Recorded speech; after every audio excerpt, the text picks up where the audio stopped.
এভাবে ভালোবাসা প্রকাশ করা, এভাবে তার প্রতি তার জন্য অশ্রুসিক্ত দোয়া করা, কান্না জড়িত দোয়া, এটাই প্রমাণ করে যে আল্লাহ তাআলা ওনার উপর সন্তুষ্ট হয়ে গিয়েছেন। ওনার আর কি চাই? আমাদের আল্লাহর আর কি চাই? আর কিছুর দরকার নাই, ঠিক কি না? এই যে পরম সৌভাগ্য, এরকম বিদায় নিতে পারা, এটা পরম সৌভাগ্য।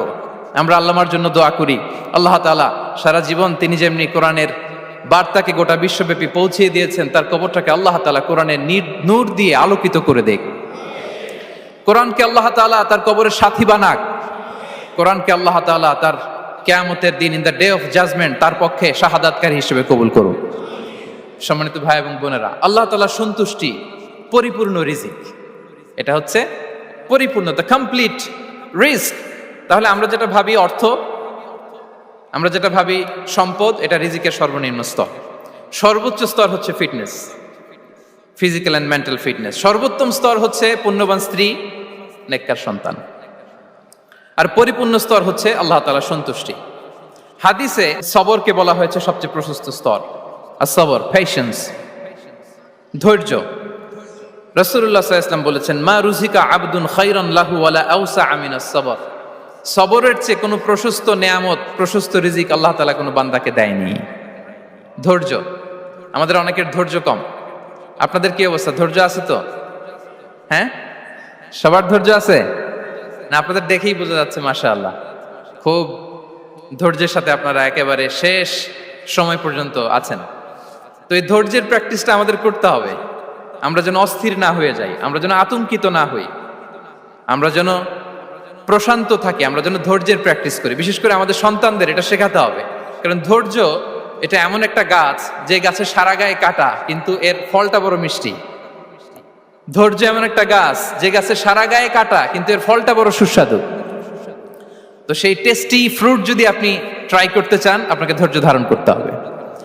তাহলে হাদিসের আলোকে আমরা জানলাম রিজিকের সবচাইতে প্রশস্ত স্তর হচ্ছে ধৈর্য। রিজিকের সবচাইতে কল্যাণকর স্তর হচ্ছে হিকমা। আল্লাহ তাআলা বলছেন, ইউতিল হিকমাতা মান ইয়াশা ওয়া মান ইউতাল হিকমাতা ফাকাদ উতিয়া খায়রান কাসীরা। আল্লাহ যাকে চান তাকে এই হিকমা দেন, আর যাকে আল্লাহ তাআলা হিকমা দেন তাকে প্রভূত কল্যাণ দান করেন। হিকমা, প্রজ্ঞা, উইজডম, নলেজ আর কমন সেন্স, দুইটা যখন একসাথে হয় এটা উইজডম হয়ে রিফ্লেক্ট করে। আই রিপিট, জ্ঞান এবং আকল, নলেজ আর কমন সেন্স, দুইটা যখন একসাথে হয় ওটা হয়ে যায় উইজডম বা প্রজ্ঞা। কখন কোথায় বলতে হয়, কেমন ভাবে বলতে হয়, কি করে বলতে হয়, কখন কি করতে হয়, কতটুকু করতে হয়, কোথায় যে থামতে হয়, এটা জানার নাম হচ্ছে হিকমা। আর হিকমা হচ্ছে সবচাইতে কল্যাণকর রিস্ক। সম্মানিত সুধী, এটা হচ্ছে আমার introductory discussion. The concept of রিস্কের ব্যাপারে এখন মোটামুটি আমাদের একটা আইডিয়া ক্লিয়ার হয়েছে না? রিস্ক কি, কত ধরনের হতে পারে, রিস্কের সবচেয়ে নিম্ন স্তর কি, সর্বোচ্চ স্তর কি, সবচেয়ে প্রশস্ত স্তর কোনটা, সর্বশ্রেষ্ঠ স্তর কোনটা, সবচেয়ে কল্যাণকর স্তর কোনটা। এ পর্যায়ে আমরা জানবো যে এই রিজিকের বন্দোবস্ত কে করেন। কে করেন বলেন তো দেখি? এই রিজিকের বন্দোবস্ত একচ্ছত্রভাবে আল্লাহ তাআলা এটা নিয়ন্ত্রণ করেন। তিনি রিজিকের মহাব্যবস্থাপক। যে আয়াত দিয়ে আমি শুরু করেছি প্রিয় ভাই এবং বোনেরা, ওমা মিন দাব্বাতিন ফিল আরদি ইল্লা আলাল্লাহি রিজকুহা ওয়া ইয়ালামু মুস্তাকাররাহা ওয়া মুস্তাওদাআহা কুল্লুম ফি কিতাবিম মুবিন। ভূপৃষ্ঠে বিচরণশীল যত প্রাণী আছে, এই সবগুলো প্রাণীর রিজিকের ব্যবস্থাপনা আল্লাহ তাআলা নিজ কুদরতে করেন। এবং এই প্রত্যেকটা প্রাণীর স্থায়ী অস্থায়ী নিবাস সম্পর্কে, অবস্থান সম্পর্কে তিনি জানেন। এখানে যদিও ফিল আরদি বলা হয়েছে, বস্তুত জলে, স্থলে, বায়ুমণ্ডলে যত লিভিং ক্রিয়েচার আছে, সব লিভিং ক্রিয়েচারের রিজিকের বন্দোবস্ত করেন কে? এজন্য তিনি হচ্ছেন রাজ্জাক। তিনি ওনার একটা নাম দিয়েছেন যে আমি হচ্ছি আর রাজ্জাক, ইন্নাল্লাহা হুয়ার রাজ্জাকু যুল কুওয়াতিল মাতিন। নিশ্চয় আল্লাহ তাআলা তিনি হচ্ছেন আর রাজ্জাক, তিনি রিজিকের ব্যবস্থাপক। যে কেউ রাজ্জাক হতে পারে না, চাইলে রাজ্জাক হওয়া যায় না। রাজ্জাক একজন, তিনি কে? আল্লাহ। রিজিকের রেসপন্সিবিলিটি আল্লাহ, রিজিক নিয়ে চিন্তা আল্লাহর। তো আল্লাহর চিন্তা আমি করলে হবে? বলেন, যেটার দায়িত্ব আল্লাহ, যে রেসপন্সিবিলিটি আল্লাহর, ওই রেসপন্সিবিলিটি আমি নিলে হবে? হবে না। তাহলে আল্লাহ তাআলা নিজেকে আর রাজ্জাক বলে কোরআনে আমাদের সামনে উপস্থাপন করেছেন। রাজ্জাকের তিনটা বৈশিষ্ট্য আছে, যেই সত্তার মধ্যে তিনটা বৈশিষ্ট্য খুঁজে পাওয়া যায় তিনি হচ্ছেন Ar Razzaq, the provider, the sustainer. Ar Razzaq কোন সেই তিন গুণ? এক নম্বর গুণ হচ্ছে নো ডেফিসিয়েন্সি, তার কোনো অভাব থাকবে না। হু continuously provide sustenance to his creatures, যে লাগাতার নিয়মিত প্রতিনিয়ত তার সৃষ্টিকে রিজিক দেন এবং গোটা বিশ্বকে রিজিক সরবরাহ করতে যে তার ধনভাণ্ডারের 1 ইঞ্চিও কমে না। সুবহানাল্লাহ বিহামদি। এই যে সাইয়েদনা আদম আলাইহিস সালাম থেকে শুরু করে আপ আনটিল নাও গোটা বিশ্বের সবগুলো মানুষকে, জিন জাতিকে, পক্ষীকুল, সাগরের অতল গহ্বরে দ্য ব্লু ওয়েল, নীল তিমিগুলোকে, বিশাল মাছগুলোকে, এই সব কিছুকে যে আল্লাহ তাআলা রিজিক সরবরাহ করছেন, আল্লাহর যে ধনভাণ্ডার একটু কমে আসার কথা না এতদিনে? কি বলেন? এত হাজার হাজার বছর রিজিক দেওয়ার পরও তার ধনভাণ্ডার কমে নাই না। আল্লাহ বলে তোমাদের যার যা লাগবে, যার যা চাহিদা, যার যেটা দরকার সবও যদি দিয়ে দেয়, আমি আল্লাহর ধনভাণ্ডারের 1 ইঞ্চিও কমবে না। আর Razzak যুল কুওয়াতিল মাতিন, the provider, the sustainer. তাহলে রাজ্জাক হতে হলে ওই সত্তার তিনটা গুণ লাগে। এক হচ্ছে নো ডেফিসিয়েন্সি, তার কোনো ঘাটতি থাকতে পারবে না। 2 নম্বর কোয়ালিটি হচ্ছে নেভার ফরগেটফুল, তিনি ভুলতে পারবেন না। Who never forget the needs of his creation, তার সৃষ্টির কোথায় কার কখন কোনটা লাগে এটা ভুলে গেলে চলবে না।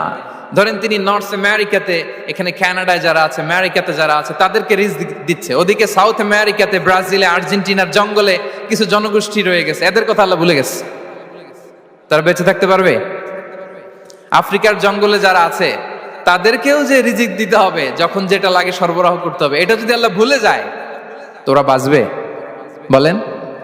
তাহলে যিনি আর রাজ্জাক তিনি হচ্ছেন নেভার ফরগেটফুল, কখনো তার সৃষ্টির কখন কি লাগে এটা কখনো তিনি ভুলতে পারবেন না। আল্লাহ তাআলা ভুলেন না, তিনি ভুলেন না, তিনি সব খেয়াল রাখেন। যখন যার যেটা যতটুকু দরকার তখন তাকে ততটুকু যিনি দেন তার নাম হচ্ছে রাজ্জাক।